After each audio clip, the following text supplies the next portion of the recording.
శ్రీ వారాహీదేవి జ్యోతిషాలయం. విద్య, ఉద్యోగం, వ్యాపారం, పెళ్లి, ఆరోగ్యం, నాగదోషం, సంతానం, రాజకీయం, వామాచార దోషం, అత్తాకోడళ్ల మధ్య గొడవలు, ప్రేమించి మోసపోవడం, స్త్రీ పురుషుల వశీకరణం, ధనం నిలకడలేకపోవడం, మీ ఎటువంటి సమస్యలకైనా 24 గంటల్లో పరిష్కారం చూపబడును. నెంబర్ 1 వశీకరణ స్పెషలిస్ట్ పండిత్ పవన్ నంబూదిరి, కేరళ తాంత్రిక గురువు గారు. ఎక్కడి వారికైనా ఒక్క ఫోన్ ద్వారా వెంటనే పరిష్కారం చూపబడును. Phone number 9043637512. ఛానల్లోకి స్వాగతము. ధనుస్సు రాశి వారి జాతకులు ఏప్రిల్ మాసం 27వ తేదీ అనగా మనకి ఆదివారం తిథి. ఈ రోజున ఈ రాశి జాతకులు వీరికి అడ్డంగా దొరికిపోతారు. ఏం జరగబోతుంది, ఏ సంఘటన మీ జీవితంలో ఈ రోజున కలగబోతుందో, ఆ ఒక్కరు ఎవరు, ఏం చేయబోతున్నారు తదితర అన్ని వివరాలు వీడియోలో తెలుసుకుందాము. వీడియో మీకు నచ్చితే ఏమాత్రం ఆలస్యం చేయకుండా లైక్ చేయండి. మీ లైక్ మాకెంతో సపోర్ట్ అండ్ ఎంకరేజ్మెంట్ గా ఉంటుంది. ఇక ఆలస్యం లేకుండా వీడియోలోకి వచ్చేద్దాం. ధనుస్సు రాశి వారి జాతకుల మనస్తత్వం గురించి ముందుగా మనం తెలుసుకోవాల్సి ఉంటుంది. ఈ రాశి జాతకులు ఎల్లప్పుడూ కష్టాన్ని నమ్ముకొని ఆధారపడి ముందుకు వెళ్తూ ఉంటారు. ఫలితం వచ్చినా రాకపోయినా నిరాశ చెందడం అస్సలు వీరికి ఉండదు. స్థిరాస్తులు కూడా అభివృద్ధి చేస్తూ ఉంటారు. ఎక్కువగా వ్యాపారాల్లో రాణిస్తుంటారు. వీటితో పాటుగా టెక్నికల్ రంగాల ఉద్యోగులు కూడా వీరు ఉన్నత స్థితికి వెళ్లగలుగుతారు. ఈ యొక్క రంగాలు వీరికి చాలా వరకు కూడా పెట్టుబడికి తగ్గ కష్టానికి తగ్గ ప్రతిఫలితాలు ఎక్కువగా ఇస్తూ ఉంటాయి.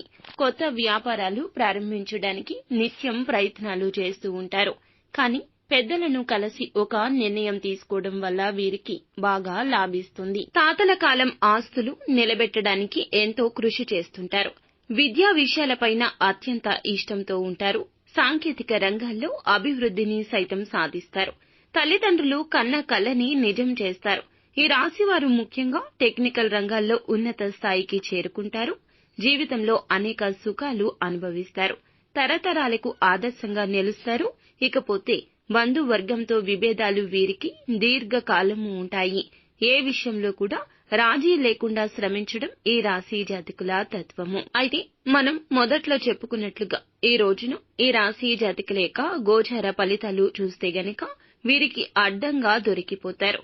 వీరికి ఎటువంటి ఇబ్బందులు కలుగుతాయి అంటే, ఒక గోప్యంగా ఉంచిన రహస్యం కావచ్చు, లేదా మీరు చేస్తున్న పనుల గురించి కావచ్చు, ఇంట్లో తెలియకుండా రహస్యంగా దాచిన విషయాల గురించి కావచ్చు, తప్పుడు మార్గంలో వెళ్తూ ఈ విషయం గురించి ఎవ్వరికీ తెలియకూడదంటూ దాచిన రహస్యం కావచ్చు, ఈ రోజున అడ్డంగా బుక్ అయిపోతారు. అది కూడా బయట వ్యక్తుల వద్ద కాదండి, ఇంట్లోని వారి వద్దే.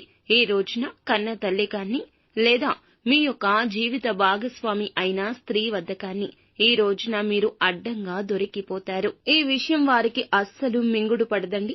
ఇంత నిజాన్ని దాచిన మీ మీద వారికి కోపం, అసహ్యం లాంటివి కూడా రావచ్చు. లేదా అక్రమ సంబంధాల వైపు మొగ్గు చూపిన ఈ రహస్యం కూడా ఈ రోజున జీవిత భాగస్వామి ఎదుర బయట పెట్టడం జరుగుతుంది. మీ అంతటా మీరుగా చెప్పడం కూడా జరగొచ్చు. లేదా వేరొకరి ద్వారా ఈ యొక్క సమాచారాన్ని వారు తెలుసుకోవడం కావచ్చు. పరిస్థితి ఈ రోజున అస్సలు బాగలేదండి. గ్రహస్థితి మీకు అననుకూల ఫలితాలే ఎక్కువగా ఇస్తుంది. అందులోన మీ జీవితం తలక్రిందులు అయిపోయే ఈ రహస్యం బట్టబయలు అవుతోంది. ఇది ఎవరో చేసిన తప్పిదం అస్సలు కాదండి, మీ యొక్క తప్పిదమే. మీరు తెలుసో తెలియకో చేసిన తప్పు కావచ్చు, లేకపోతే మీ వలన ఎవరైనా ఈ యొక్క తప్పిదాన్ని చేసేట్లుగా రెచ్చగొట్టి కూడా ఉండొచ్చు. ఏది జరిగినా మీ మనోచిత్తమే జరిగింది. అయితే మీరు రహస్యం బయటపడింది కదా అని చెప్పి మౌనంగా ఉండడం లాంటివి చేయొద్దు. మీరు చేసిన తప్పిదానికి మీరు పడుతున్న పశ్చాత్తాపాన్ని తెలియచేయండి. తప్పు అని తెలుసుకుని చింతిస్తున్నట్లుగా వారికి తెలియాలి. మీ నిజాయితీని బయటపెట్టండి. జీవిత భాగస్వామి కావచ్చు, కన్న తల్లి కూడా కావచ్చు, మిమ్మల్ని అర్థం చేసుకుంటారు. మిమ్మల్ని ప్రేమించేవారు కోపంగానే మాట్లాడతారు. కోపంగా మాట్లాడిన వారు ఖచ్చితంగా మీ జీవితం గురించే ఆలోచిస్తారు.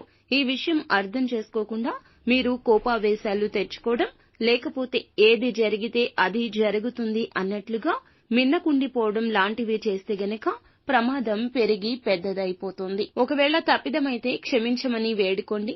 ఒకవేళ జరిగిన దానిలో మీ యొక్క తప్పు లేకపోయినా ఇంకొకసారి ఇలా జరగకుండా జాగ్రత్త పడతామంటూ వారికి తెలియచెప్పే ప్రయత్నం చేయండి.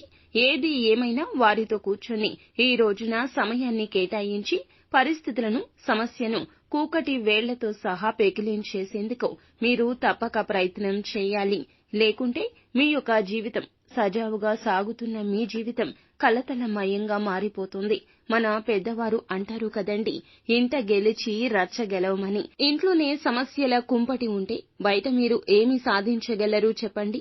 బంధాలకు ప్రాధాన్యత ఇచ్చే మీరే ఈ రోజున బంధం విషయంలో అశ్రద్ధ వహిస్తే గనక ఖచ్చితంగా మీ జీవితం నవ్వుల పాలు అయిపోతుంది. నలుగురిలో తలదించుకునే స్థితి వచ్చేస్తుంది. కావున జీవిత భాగస్వామి అయినా, కన్న తల్లి అయినా కూడాను వారు చెప్పే మాటలు కూడా ఆలకించి ఈ రోజు తగు నిర్ణయం తీసుకుని ఈ యొక్క బాధని మీ నుంచి తీసేసే ప్రయత్నం చేయండి. మీ మనసులో ఉన్న పశ్చాత్తాపాన్ని మొత్తాన్ని కూడాను తొలగించుకునే ప్రయత్నం చేయండి. ఇది భగవంతుడే ఇచ్చిన అవకాశము, పరీక్ష అని అస్సలు అనుకోవద్దండి. మీ మనసులో ఉన్న బాధని తొలగించుకునేందుకు భగవంతుడు ఒక చక్కటి అవకాశం ఈ రోజున వారి రూపంలోనే ఇచ్చాడు. కాబట్టి అవకాశాన్ని సద్వినియోగపరుచుకోండి. ఇక మిగిలిన అంశాలు చూస్తే ఈ రోజున మీకు విదేశీ యానం కోసం ప్రయత్నిస్తున్న వారికి లాభదాయకంగా ఉంటుంది. విద్యలో ఉన్న వారికి ఉత్తమ ఫలితాలుంటాయి. చిన్న చిన్న అడ్డంకులు ఏమైనా ఉన్నా కూడాను ఆ సమస్యలు తొలగించుకునే ప్రయత్నం చేసి సక్సెస్ ని చవిచూడబోతున్నారు.